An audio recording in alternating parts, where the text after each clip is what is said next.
is 99% white. Exactly.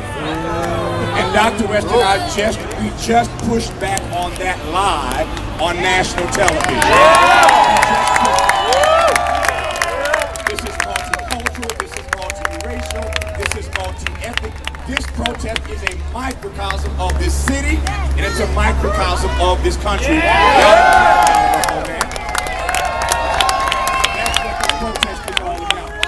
I just came back right quick to say, for those of us who live and work, or who live and are trying to work in this so-called city of the angels, I came back to say that if we are serious about taking our future into our own hands, when persons, I know we're streaming live right now, so I'm talking to folk right now who are not here.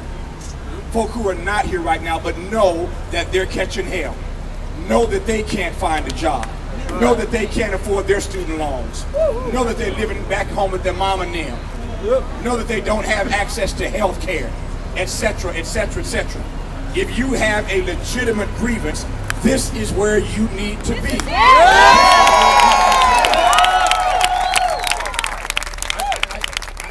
I said to Keith when Keith asked whether or not there was a problem with the fact that the movement at the moment doesn't have a cohesive or coherent message, that there isn't a laundry list of demands.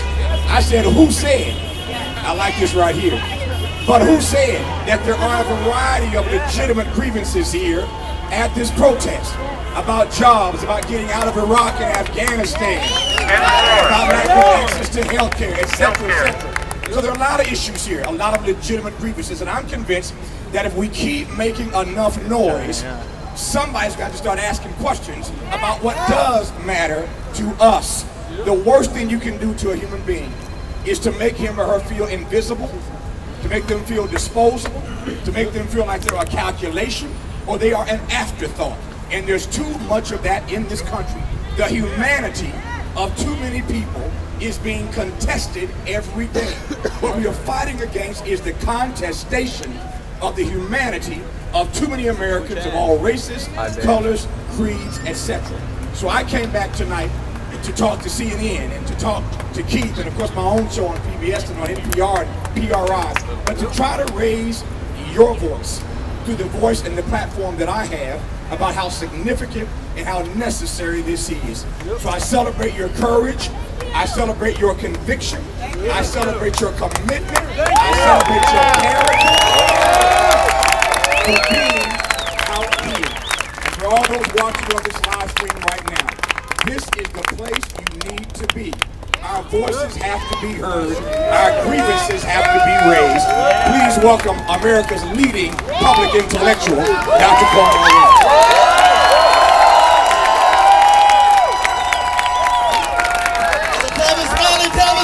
Tavis Smiley.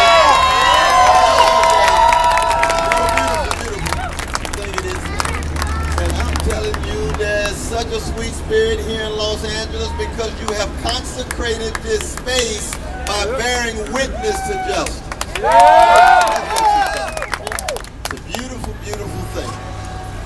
We want to be very clear. When we talk about corporate greed, we say that in the name of our love for poor people, our love for working people, our love for all of those who are catching hell. Don't let anybody say this movement is about hating people. We hate injustice and we love people, especially those who are catching hell. When we talk about corporate greed, we draw the connection between the corporate greed, not just on Wall Street, that has been involved in criminal behavior in the form of market manipulation and insider trading and fraudulent behavior and predatory lending, but also the corporate greed in the prison industrial complex. Oh yeah, we got a broad vision. We've got brothers right now on strike, on lockdown, been on solitary confinement for 20-some years. That takes courage. Why? Because we're concerned about the humanity of each and every person. We don't care what color, what culture, what civilization, what gender, or what sexual orientation, or what religion or non-religion we have.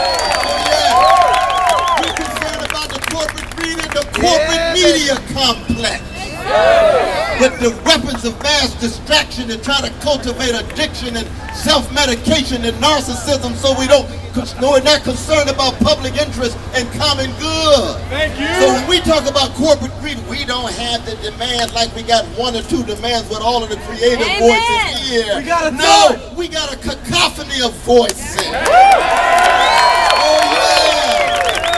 We like a Duke Ellington orchestra.